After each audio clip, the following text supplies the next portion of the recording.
எல்லாருக்கும் வணக்கம். இந்த படம் தகராறு. இது இன்னைக்கு இதோட audio release.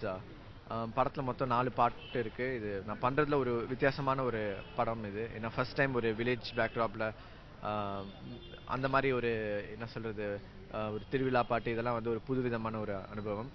So I should thank Cloud9, Dayanidhi sir for giving me this opportunity. அப்புறம் இந்த director Ganesh sir, Arulnithi sir ஹீரோவாக நடிக்கிறாங்க. ஸோ ரொம்ப சந்தோஷமாக இருக்குது இந்த மாதிரி ஒரு டீமோட ஒர்க் பண்ணுறதுக்கு. வித்தியாசமான பாடல்கள், வேறு வேறு அந்தந்த சுச்சுவேஷனுக்கு ஏற்ற மாதிரி ஒரு திருவிழா பாட்டு, ஒரு மெலடி சாங். ஒரு மெலடி சாங்னா அது வந்து ஒரு இது வரைக்கும் நான் இந்த போடா போடி அந்த மாதிரி படங்கள்லாம் ஒரு வெஸ்டர்ன் மெலடி அந்த மாதிரி தான் பண்ணியிருக்கேன். இது முதல் முறையாக ஒரு கிராமத்து கைண்ட் ஆஃப் ஒரு மெலடி ஒன்று ட்ரை பண்ணியிருக்கோம். ஸோ அதுவும் ரொம்ப நல்லா வந்திருக்கு. ஒரு டிரெக்டரே எழுதியிருக்காரு. அப்புறம் ஒரு ரொம்ப என்ன சொல்கிறது, ஒரு படத்தோட ஒட்டி சிச்சுவேஷனுக்கு ஒட்டி வர ஒரு பாட்டு அப்படின்னு இருக்கும் இந்த மாதிரி படங்களில். அது வந்து ஒரு புதுவிதமான இன்னொன்று அனுபவம். அது அனந்து அப்படின்னு பாடியிருக்காரு. நண்பா நண்பா அப்படின்னு ஒரு சாங். அப்புறம் சூப்பர் திருடன் அப்படின்னு ஒரு கமர்ஷியலான ஒரு சாங்.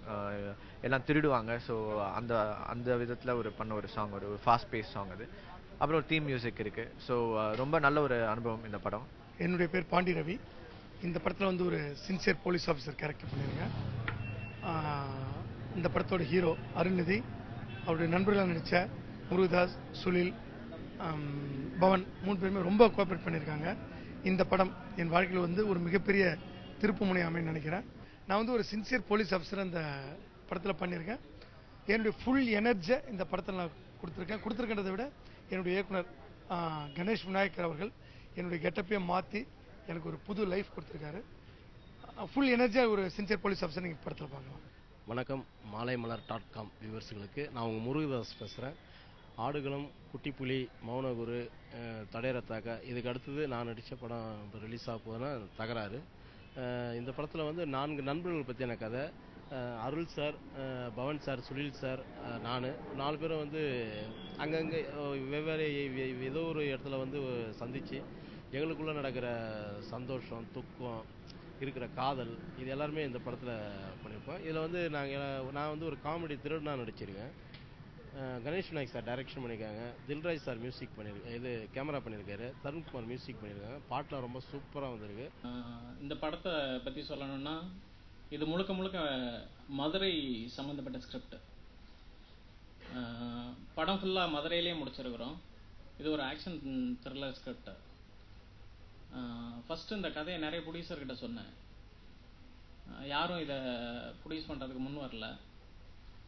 அப்போ சுஷாந்த் சார்னு நம்ம Cloud9 சிஇஓ, அவர்கிட்ட அந்த ஸ்கிரிப்டை சொன்னேன். அவருக்கு ரொம்ப பிடிச்சிருந்துச்சு. இம்மிடியேட்டாக துரை சார்கிட்ட அந்த ஸ்கிரிப்டை வந்துட்டு சொல்ல சொன்னார். 2 மணிக்கு ஸ்கிரிப்ட் கேட்டார். 4 மணிக்கு எனக்கு அக்ரிமெண்ட் சைன் பண்ணிட்டார். ஸோ அதுக்கப்புறம் டிசைட் பண்ணால் தான் அருள் சார். அருள் சாரை கொஞ்சம் எல்லாருமே யோசிச்சாங்க, நீ அவரை எப்படி ஹேண்டில் பண்ண போகிற அப்படின்னு. அதுக்கப்புறம் தான் அங்கே ஒரு குழந்தை இருந்ததுன்னு எனக்கு தெரிஞ்சது. அவ்வளோ குழந்தை அவர். ஸோ ரொம்ப நெருங்கிய நண்பர் ஆகிட்டார். பூர்ணா மிக பிரமாதமாக பண்ணியிருக்கிறாங்க. கண்டிப்பாக இந்த படம் அவங்களுக்கு கண்டிப்பாக பேசப்படும். அருள் சார் ரொம்ப பிரமாதமாக பண்ணியிருக்காரு. 3 படத்தில் இல்லாத தோற்றம் இந்த படத்தில் கண்டிப்பாக இருக்கும். இதுக்கு முன்னாடி நிறைய படங்கள் பண்ணிட்டேன். குங்குமப்பூ, கொஞ்சம் புறம், காளை, ஆண்மை தவறையில் லோக்கலாக பண்ணியிருக்கேன். பட் இந்த படத்துக்கு என்ன வித்தியாசம்னா, லோக்கலாக செந்தில் சார் என்னை அழகாக கட்டிருக்காங்க. அதுதான் actually I am very happy about it.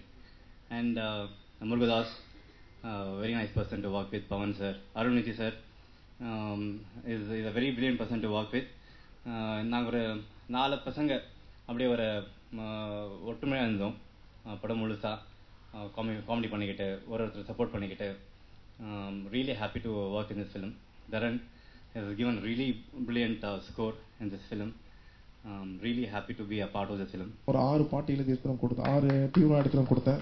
அது கொடுத்த உடனே நாங்கள் 2 பேரும் மேலே பேசிட்டு போது அப்பா சொன்னார், யாருன்னா இசைன்னு கேட்டதுக்கு தரன் சார்னு சொன்னார். ஏன்னா தரன் சார் வந்து நாங்கள் 2 பேரும் ஏற்கனவே போடா போடியிலேயே பண்ண வேண்டியது, அது மிஸ் ஆகிட்டதுனால அவர் எனக்கு அண்ணனாவையும் நண்பராகவும் அப்படி இருந்திருந்தார். திடீர்னு ஒரு நாள் கூப்பிட்டு எழுதி முடித்தோம். தரன் சார் சொன்னார், நல்லா இருக்கு காரணம் பாட்டை ரெடி பண்ணிக்க அப்படின்னு சொன்னோன்னு தான் ஃபர்ஸ்ட் வார்த்தை வந்து போட்டது. எட்டு திக்கும் எட்டி ஒலிக்க, நெஞ்சில் அக்னி குழம்பு கொதிக்க, கண்ணில் அவன் முகம் நின்று பதிக்க, ஜகமே எரியட்டும் சொல்லிட்டு அந்த லிரிக்ஸ் எழுதுனேன். ஏற்கனவே என்னன்னா அலெக்ஸ் பண்டில நான் பேட் பாய்ஸ் எழுதணும்னு எல்லாமே வந்து ஒரு ஓப்பனிங் பாட்டு குத்து பாட்டுன்னு சொல்லிட்டு தமன் சார் கூட தரன் சார் கூட கொண்டு கொடுத்தாரு. இது போல டீல்னு ஒரு படத்துக்கு எழுதுறான்னு சொன்னாரு. அதுவும் வந்து ஓப்பனிங் சாங், ஆனால் குத்து மாடல். என்னடா நம்மள குத்து பாட்டு ஆயிடுவாங்களோன்னு நினச்சி ஒரு பயத்தில் இருக்கும்போது தான் தகராறு படத்து மூலியமா இந்த பாட்டு கிடைச்சிது. இந்த வாய்ப்பு கொடுத்த ப்ரொடியூசர் எனது அருமை அண்ணன் கணேஷ் எனக்கும் நன்றி தெரிவிச்சுக்கிறேன். எக்ஸ்கியூஸ் மீ, உங்களை எங்கேயோ பார்த்துருக்கேன். அந்த டயலாக் எனக்கு மறக்கவே முடியாது. இந்த படம் தகராறுன்னு வரும்போது அருள் சொல்ற அந்த டயலாக் தான் எனக்கு ஞாபகம் வரும். And not last but Arul, you are very special. Because first day வரும்போது எனக்கு ரொம்ப டென்ஷனாக இருந்தது. Coming from such a big family, big hit, good hero. So எப்படி இருக்கும் ஆட்டிடியூட் எல்லாமே எனக்கு டென்ஷனாக இருந்தது. But he was so sweet. Ganesh sir சொன்ன மாதிரி பார்க்கறதுக்கு தான் அவர் ரொம்ப ஹைட், வெயிட், குழந்தை மனசு தான் கண்டிப்பாக. He is so kiddish still. And he is like, அவரோட சிரிப்பு, இந்த சிரிப்பெல்லாம் எனக்கு பிடிக்காது. ஸோ ப்ரெஸ் வந்து கண்டிப்பாக அந்த சிரிப்பு வச்சு ஒரு ஃபோட்டோ எடுக்கணும். இந்த படத்தில் கண்டினியூஸாக என்ன பார்க்கும்போது ஒரு சிரிப்பு இருக்கும். அது வந்து அவருக்கு ரொம்ப க்யூட்டாக இருக்கும் அந்த சிரிப்பு. தகராறு வந்து எனக்கு ரொம்ப ஒரு முக்கியமான படமாக இருக்கும். நான் மௌனகுருக்கு அப்புறம் ரொம்ப நாளுக்கு அப்புறம் வர படம், அதனால தான் இன்னும் கொஞ்சம் லைட்டாக நடுங்குது. இந்த படம் ஆக்சுவலாக எனக்கு ரொம்ப முக்கியமான படம். ஏன்னா என் கேரக்டர் வந்து ரொம்ப அழகாக பண்ணியிருக்காப்புல கணேஷ். பொதுவாகவே நான் இன்னோசென்ட்டாகவும் ஒரு மாதிரி சீரியஸான கேரக்டர்ஸில் தான் எல்லாம் பார்த்துருப்பீங்க. இந்த படத்தில் வந்து எனக்கு ஒரு ப்ராப்பர் ஹீரோக்கான எல்லா விஷயமும் இந்த படத்தில் இருக்குது. லவ் ஆகட்டும், காமெடி ஆகட்டும், அதுக்கப்புறம் ஆக்சுவலாக இந்த படத்தில் டான்ஸும் ஆடிருக்கேன். அதுக்கப்புறம் ஏன்னா நான் ஆடவே மாட்டேறேன் ஒரே மாண்டேஜ் சாங்காக போயிட்டுருக்கேன்னு கூட எழுதுனாங்க. இந்த படத்தில் டான்ஸும் ஆடியாச்சு. நான் ஒரு ஹீரோவாக இந்த படத்தில் எல்லாமே பண்ணிட்டேன். அதாவது மற்ற படத்துலையாச்சும் ஐயோ இந்த இடத்துல சரியாக பண்ணல, இந்த இடத்துல ஒரு மாதிரியாக பண்ணியிருக்கோம், இந்த இடத்துல வெக்கப்பட்டிருக்கோம், இந்த இடத்துல கூச்சப்பட்டிருக்கோம், பூச்சின்னு ஏதாவது ஒரு பிரச்சனை எனக்குள்ளேயே ஓடிட்டு இருக்கும். ஆனால் இந்த படம் நான் அவ்வளோ கான்ஃபிடென்ட்டாக பண்ணியிருக்கேன்.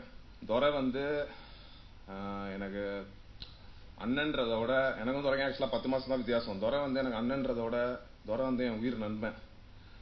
எனக்கு ஊரில் இருந்தால் அவன் ஒரு தடவை வரும்போதும் என் ரூமை தான் வந்து ஃபஸ்ட்டு என் ரூமை தான் வந்து தட்டுவான், அருள் இருக்கானான்னு. ஏன்னா எனக்கு துரை, நானும் துறையும் தம்மாத்தூர்லேருந்து துறையும் கிட்டத்தட்ட என் உருவம் தான். துரைனா எனக்கு உயிர். இந்த காலத்தில் வந்துட்டு கூட இருக்கிறவனை வந்து யாருமே வந்து சப்போர்ட் பண்ண மாட்டாங்க. அது குடும்பமாக இருந்தாலும் சரி. ஏன் நீங்களே வந்து அடிச்சுக்கிறாங்கடான்னு கடைசியில் நாங்களே தகராறுன்னு டைட்டிலே வச்சுட்டோம். நீங்களே வந்து எங்க குடும்பத்தில் நிறைய பேர் செல்ஃபிஷ் நினைச்சுக்கிறீங்க. ஆனா அப்படி கிடையவே கிடையாது. அதுக்கு ஒரு பெரிய எடுத்துக்காட்டு தான் துரை என்ன வச்சு படம் எடுத்தது. துரை வந்து நான் நல்லா இருக்கணும்ன்ற ஒரே காரணத்துக்காக தான் இந்த படத்தை எடுத்தாப்புல. ஏன்னா வந்து ஃபர்ஸ்ட் எனக்கு என்ன சொல்றது, எனக்கு ஃபர்ஸ்ட் படத்துல இருந்தே ரொம்ப சப்போர்ட்டிவா இருந்தாப்புல. எனக்கே தெரியும் சில சீன்லாம் மொக்கையா இருக்கும். அருள் நல்லா இருக்குப்பா, இவன் எதுக்கு இதை நல்லா இருக்குன்றான் அப்படின்றது எனக்கு இருக்கும். அது என்னன்னா என்னோட கான்பிடன்ஸ் ஏத்துறதுக்காக ஒரே ரீசன் தான். அப்புறம் சொல்லுங்க, கணேஷ் தான் என்னோட நேமை வந்து துரைக்கிட்ட சாய்ஸா சொன்னாப்புல. ஏன்னா ஃபர்ஸ்ட் மகாத் வச்சு பண்ற மாதிரி இருந்துச்சு. மகாதுக்கும் ரொம்ப தேங்க்ஸ். மகாதுக்கும் ரொம்ப தேங்க்ஸ். ஏன்னா மகாதும் கணேஷும் ரொம்ப க்ளோஸ். ஏன்னா ரொம்ப வருஷமா மகாத் தான் இந்த கதையை பண்ண வேண்டியதா இருந்துச்சு. அதை எனக்கு விட்டு கொடுத்து அவன் இன்னைக்கு வரைக்கும் நான் ஃபேஸ்புக்லேயே படத்தை பத்தி நான் ஒரு போட்டோ போட்டேன்னா ஃபர்ஸ்ட் லைக் அது மகாது கிட்ட இருந்தா வரும். அதே மாதிரி படம் ஃபர்ஸ்ட் காப்பி பார்க்கும்போது அவனும் கூட இருந்தான். ரொம்ப நல்லா இருக்கு மச்சி, சூப்பரா இருக்கு அப்படின்னு. அப்பவும் நான் சொன்னேன் ரொம்ப தேங்க்ஸ்டா, இது நீ எனக்கு ஒதுக்கி கொடுத்த இடம். ஏன்னா அவன் நினைச்சிட்டு அவன் ஈஸியா பண்ணிடலாம். ஏன்னா அவன் கணேஷுக்கும் க்ளோஸ், துரைக்கும் க்ளோஸ். கணேஷ் வந்து கதை துரை கிட்ட சொல்லும் போது என் பேரை சஜஸ்ட் பண்ணியிருக்காப்புல. அதுக்கு துரை கேட்டிருப்பாங்க, அதான் கணேஷ் அவங்க வீட்டுலாம் சொன்னாப்புல அவனை சமாளிச்சிருவீங்களாங்க அப்படின்னு. அதுக்கப்புறம் நான் போய் துரை வந்து நான் ஒரு ஃப்ரெண்டு வீட்டில் இருக்கும்போது தான் வந்து என்கிட்ட வந்து கதையை இது மாதிரி தகராறுன்னு ஒரு கதை கேட்டிருக்கேன். ஆக்சுவலாக இப்போ டைட்டில் வந்து பகல் கொள்ளை. நாங்கள் பகல் கொள்ளைன்னு வைக்கல, ஏன்னா அது உண்மையாவே கதைக்கு சேர்த்தது. நீங்க வச்சு ஏதாவது கலாய்ச்சிருவீங்கன்னா அந்த டைட்டிலே நாங்கள் ஒதுக்கிட்டோம். எதுக்கெல்லாம் பயப்பட வேண்டியதா இருக்கு. நான் எதிர்பார்த்ததோட கதை வந்து ரொம்பவே நல்லா இருந்துச்சு. என்னன்னா அதுல சின்ன சின்ன விஷயங்கள் இருக்கு. ஒரு மாதிரி வழிறது கொழிறதெல்லாம் இருக்கு.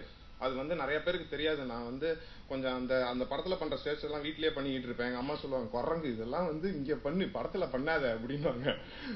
அந்த மாதிரியான விஷயங்கள்லாம் எனக்கு அமையலமா அப்படின்னுவேன். அந்த எல்லா விஷயமும் இந்த படத்துல அமைஞ்சிருக்கு.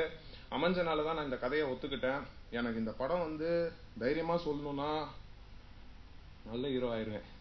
இந்த படம் அதுல வந்து அந்த இது வந்து அந்த நம்பிக்கை இருக்கு. இந்த மாதிரி கணேஷ் டெய்லி காலைல ஒரு 50 டைட்டில் எழுதிட்டு வருவாரு. எதுவுமே வேற ஒரு டைட்டில் வந்து நல்லா இருந்துச்சுன்னா அதுக்கு வந்து வேற யாராவது அந்த டைட்டில் வச்சிருப்பாங்க. அதை வாங்குறதுக்கு ஒரு பஞ்சாயத்து. இணைந்த கைகள்னு வைக்கலான் இருந்தோம். நாங்க இணையவே கூடாதுன்னு யார் நினைச்சாங்கன்னு தெரியல. அந்த டைட்டிலும் கிடைக்கல. அதுக்கப்புறம் தான் துரை உட்காந்துட்டு இருக்கும்போது நானும் துரை, கணேஷ், சுஷாந்த் எல்லாம் உட்காந்துருந்தோம். அப்பதான் வந்துட்டு என்னப்பா எந்த டைட்டில் வச்சாலும் தகராறாவே இருக்கேன்னு துரை சொன்னாப்புல. கணேஷ் தகராறுன்னு வச்சுட்டா என்ன அப்படின்னாப்புல. அட எங்க அப்பா உங்ககிட்ட மட்டும் நாயா இதெல்லாம் கிடைக்கும்னு அந்த டைட்டில் கன்ஃபார்ம் ஆச்சு. ஆண்டவன் புண்ணியத்துல, ஐயோ நான் சொல்லக்கூடாது, ஆனா ஆண்டவன் புண்ணியத்துல